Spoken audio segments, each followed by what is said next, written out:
तो एक तरफ पीडीएम वो जाहिर बात है अवाम को हुकूमत के खिलाफ करने पर तुली हुई है, और दूसरी तरफ हुकूमत वो उसको न्यूट्रलाइज करने के लिए या बैलेंस आउट करने के लिए अवामी हमदर्दियां अपने साथ समेटना चाहती है। सब्सक्राइब करें और बेल दबाएं ताकि कोई खबर रह न जाए। जब हुकूमत ने इस ग्रीन लाइन बस सर्विस का इफ्तिताह करना था तो उससे पहले मैं चाहूँगा दिखाएं एहसन इकबाल साहब, वो अपने वफ्द के साथ यानी PMLN के वफ्द के साथ वहाँ पर पहुँचे और उन्होंने हुकूमत के इफ्तिताह से पहले अपना इफ्तिताह करने की कोशिश की, जहाँ पे धक्कम पेल भी हुई। एक तरफ PMLN के लोग थे, एहसन इकबाल थे जो वो कहते हैं कि वो मजरूब भी हुए, उनके चोट लगी, और दूसरी तरफ रेंजर्स थी जो उनको ट्रैक पर जाने की इजाज़त नहीं दे रही थी। इसी तरह से PMLN ने अपना इफ्तिताह कर दिया था जब ये हुकूमत ऑरेंज लाइन ट्रेन लाहौर का इफ्तिताह करने जा रही थी, तो उससे पहले PMLN ने अपना इफ्तिताह कर दिया कि ये मंसूबा चूंकि हमारा है तो इसका इफ्तिताह हमें करना चाहिए। इमरान खान साहब ने वहाँ पे खिताब भी किया, उस खिताब की भी कुछ नुकात आपके सामने रखेंगे। मैं आपसे आगाज़ करना चाहूँगा आलिया साहबा, पीपल्स पार्टी की तनकीद ये है कि ये मंसूबा तो मुकम्मल ही नहीं है, तो एक नामुकम्मल मंसूबे को जिस पर बस चल रही, बसें आई नहीं हैं, आप इसका इफ्तिताह करके और लोगों में एक जाली हमदर्दी क्यों हासिल कर रहे हैं? बिस्मिल्लाहिर्रहमानिर्रहीम, थैंक यू।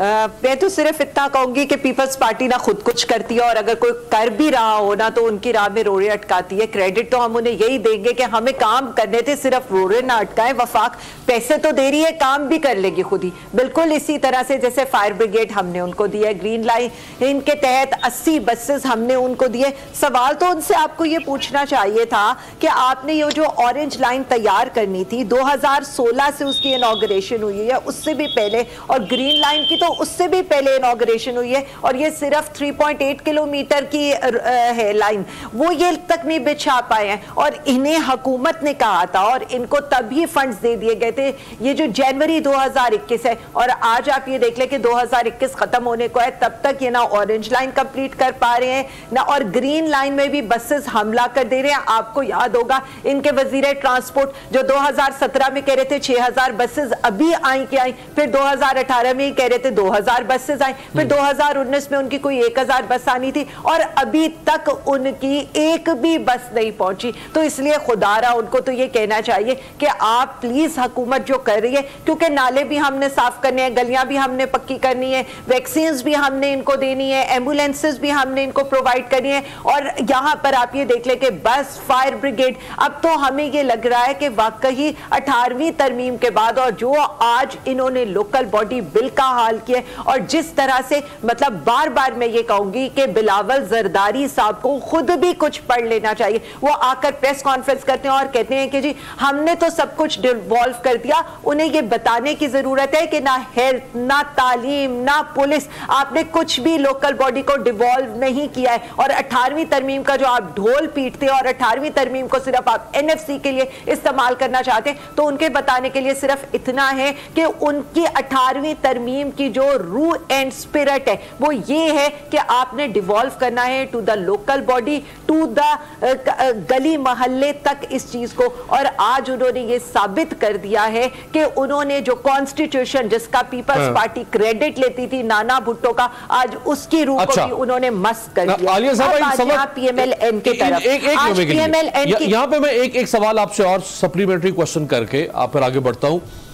इन 3.25 सालों में मुतअद्दिद बार इमरान खान साहब, आपकी सीनियर लीडरशिप, आपके मिनिस्टर्स ये ऐलान करते रहे कि अब हम सिंध पर तवज्जो देंगे, अब हम सिंध में जाएंगे, हम सिंध में ये करेंगे वो करेंगे। इमरान खान साहब ने खुद क्या अनाउंस किया था 16 अप्रैल 2021 को इंटीरियर सिंध में, दिखाएं।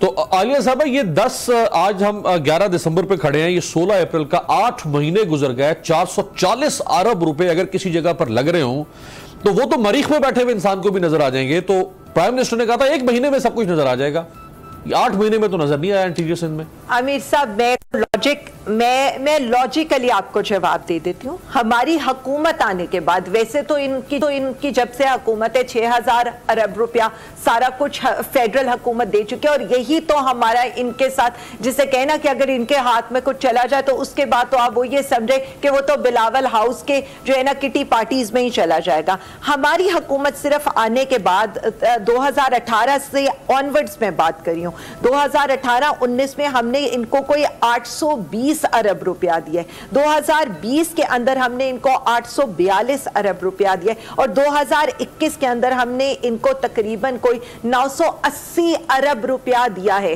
अब आप ये देखें कि गलियां हम पक्की करा रहे हैं, नाले एनडीएम में साफ करें, कोरोना की वैक्सीन हो जाए, कुत्ते काटने की वैक्सीन हो जाए, वो वफाकी हुकूमत दे रही है, के इलेक्ट्रिक के बिल हो जाए वो वफाकी हुकूमत दे रही है, ग्रीन लाइन के लिए 80 बसें हो जाए वो वफाकी हुकूमत दे रही है, फायर ब्रिगेड वाली बसेस हो जाए वो हम, यानी आग बुझाने की बसेस भी हम दे रहे हैं। सक्खर के अंदर जो रोड ये पॉइंट हम दे रहे हैं, हैदराबाद आ गया कि हम बना रहे हैं। सिंध हुकूमत बहुत सारा काम नहीं कर रही है, वो आप उनको सपोर्ट दे रहे हैं। मेरा तो सवाल आपसे यह है कि जिस तरह सिंध हुकूमत पर आप ये इल्जाम लगाते हैं, हमारा उनके आप सिंध हुकूमत पर ये इल्जाम लगाते हैं कि सिंध हुकूमत सिर्फ कौम को लारा लगाती है, काम नहीं करती है। तो ये जो आप इतने बड़े बड़े ऐलानात कर देते हैं कि 440 अरब दे देंगे फलाने, तो वो कह रहे हैं कि आप भी तो लारा लगाते हैं सिर्फ हमें।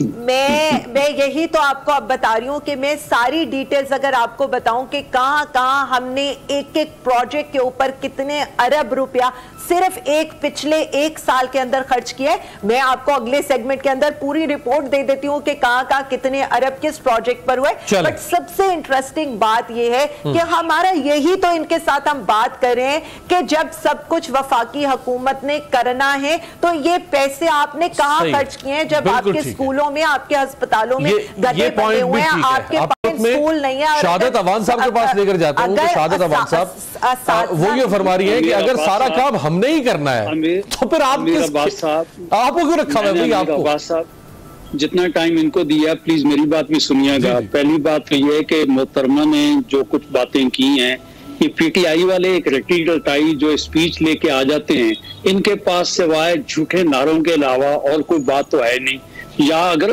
कहीं फंस जाए तो सिंध पे इल्जाम लगा दें। मेरे ख्याल में इन मोहतरमा MNA साहबा को ये मालूम होना चाहिए कि सिंध पाकिस्तान का एक हिस्सा है और वफाकी जो गवर्नमेंट है वो 4 सूबों पे मुश्तमिल है। क्या ये भूल गई हैं कि सिंध जो है फेडरल गवर्नमेंट को कितना रेवेन्यू जनरेट करके देता है, नेचुरल रिसोर्सेज है उसकी सूरत हाल क्या है? क्या ये भूल जाती हैं कि सिंध जो है वो जो है पोर्ट सिटी है? क्या ये भूल जाती हैं कि जितने बाकी नेचुरल रिसोर्सेज हैं बलूचिस्तान और सिंध के अलावा भाई आपको कहां से कुछ मिल गया है? तो भाई बात ऐसा नहीं है। अब नफरत फैलाने वाला काम जो है ना, अब इस महीने इस साल में इन्होंने वो करना शुरू कर दिया है। मैंने कहा कि देखें, पहली बात तो ये है कि जहां ये फंसते हैं वहां पे बिलावल हाउस पीपल पार्टी, पर बिलावल हाउस की बात आप करेंगे तो फिर हम बनीगाला पे चले जाएंगे। पाकिस्तान पीपल्स पार्टी असूलों की बात करती है, किसी की जातियात को नहीं देती है, क्योंकि पार्टी जो है ना वो जहां पे होती है पब्लिक को पता है। प्लीज आप वो लॉजिकल बात करें, लेकिन किसी के पर्सनल जो है किसी के हाउसेस पे मत जाए। अच्छा, वरना आपने घर बचाने जो है वो देखे सर। बात आपकी इजाजत से एक आप ही के पास, देखिए आपने कहा कि बिल्कुल जातियात पे नहीं जाना चाहिए। ये जरा सईद गनी साहब ने कल क्या फरमाया है ये दिखाएं जी। अब ये नाम तो नहीं लिया लेकिन सबको पता है इशारा किस तरफ कर रहे हैं, दिखाएं जी।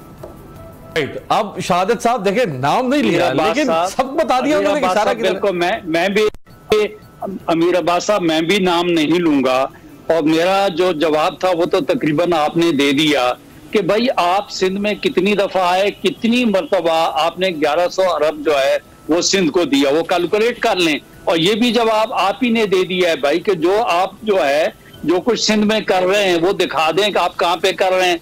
तो ये मैडम मेरी बात सुन लीजिए ना, हौसले से कहीं मैं नहीं जा रहा और प्रोग्राम चलेगा पूरा घंटा। तो मेरा कहना ये है सर कि कम अज कम जो वफाक है वो सूबों का एहतराम करे और इस किस्म की इल्जामबाजी से वो दूर रहे।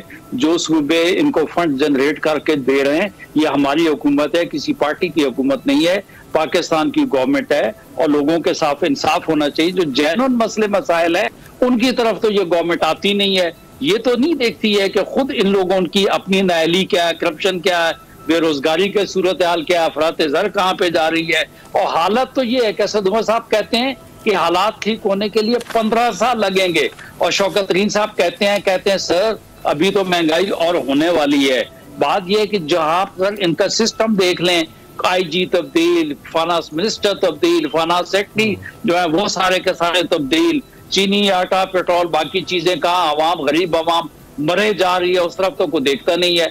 जहां पे कोई बात होती है तो वो कह देती है पाकिस्तान जो है सस्ता तरीन मुल्क है। ये नहीं देखते कि पाकिस्तान की GDP कितनी है, लंदन और अमेरिका के साथ कंपेरिजन कर लेते हैं। कुछ ज्यादा बात करो तो कहते हैं वेस्ट में मैं रहा हूं, मुझे मालूम है। भाई इस वक्त बात ये है कि पाकिस्तान के अवाम ने तुम्हारे वादों पे, लारों पे, उनके ऊपर कहा कि आपने 100 दिन के अंदर आपने पाकिस्तान की तकदीर बदली करनी थी, आपने क्या करना, उधार आपने खत्म करने थे, कशकोल आपने तोड़ने थे, घर आपने बना के देने थे, 10 लाख नौकरियां, 50 लाख नौकरियां देनी थी, वो कहाँ गई। तो सर इस तरीके से मुल्क नहीं चलते। आप गरीब आवाम से पूछें, लोगों को जॉब देने के अलावा लोग बेरोजगार हो रहे हैं। इंडस्ट्री की सूरत हाल देखें, हालत सूरत हाल तो ये है कि जो पार्टी इनको दबाती है रात के अंधेरे में उसके साथ मुआहदा कर लेते हैं। कोई बात होती है, सईद गनी साहब ने गलत थोड़ी कहा है। आप ये बताएं कि एक बलूचिस्तान में हजारावाल अपनी डेड बॉडीज जो है सड़क पे रख के बैठे रहे, प्राइम मिनिस्टर ने कहा लेके जाएं, उसको भी आप छोड़ दें। नहीं, प्राइम मिनिस्टर ने कहा मुझे ब्लैकमेल न करें, इधर ब्लैकमेल हो गया। उसके अलावा साहब देखें, श्रीलंकन की जो डेड बॉडी गई है, आप मुझे बताएं जनाजे में कोई चला गया, डॉक्टर कदीर साहब के जनाजे में कोई चला गया, सईद गनी साहब कहाँ गलत कह रहे हैं। भाई बात सिलसिला सूरत हाल, सच कहना अगर इनको बुरा लगता है तो भाई बात ये है। देखिए शहादत साहब, ये इशारा तो पर देखें ना, आप यहां तक अगर कहें कि जी प्राइम मिनिस्टर किसी के जनाजे पर नहीं गए तो समझ में आती है बात, वो नहीं गए। लेकिन आप लोगों का मतलब होता है आप खातून अव्वल की तरफ इशारा कर रहे होते हैं कि वो प्राइम मिनिस्टर को मना करती हैं, वो इस्तिखारा करती हैं। तो सर इनके अपने लोग कहते हैं, हम तो नहीं कहते। बात यह है कि हम तो खातून अव्वल को जानते नहीं है, वो खुद कहते हैं और खुद उनके 10 दफा उनकी तारीफ कर चुके हैं कि वो उनको गाइड करती हैं। उसके अलावा वो तो सब कामयाब मर्द के पीछे कामयाब खातून का हाथ होता है, तो वो तो अच्छी बात है कि वो कोई शक नहीं। हाँ मैं अहलिया की तारीफ कर रहे हैं, मैं मानता हूँ सर, मैं मानता हूँ खवातीन का हाथ होता है, लेकिन बात यह कि बिल्कुल मैं मान रहा हूँ। लेकिन साहब मैंने कहा उस तरफ हम नहीं जाते, जो असल मेन इश्यूज हैं उसकी तरफ आप उधर जाके बात करें ना सर। बात यह लॉ एंड ऑर्डर की सिचुएशन देख ले, इस्लामाबाद कैपिटल है, कैपिटल में आपके जितने सेक्टर्स हैं उनमें लॉ एंड ऑर्डर की सिचुएशन क्या हो रही है। नून की जो सेनेटर है नुसरत सादिक साहबा, उनके घर में डकैती होगी, क्या हो गया, रॉबरी, डॉक्टरी, जो स्ट्रीट क्राइम में जो है वो आप देख लें। इवन के मैंने कहा वज़ीर आला की मौजूदगी में बंदा कत्ल होता है, कहते डे टू डे केस चला देंगे। सब्सक्राइब करें और बेल दबाएं ताकि कोई खबर रह न जाए।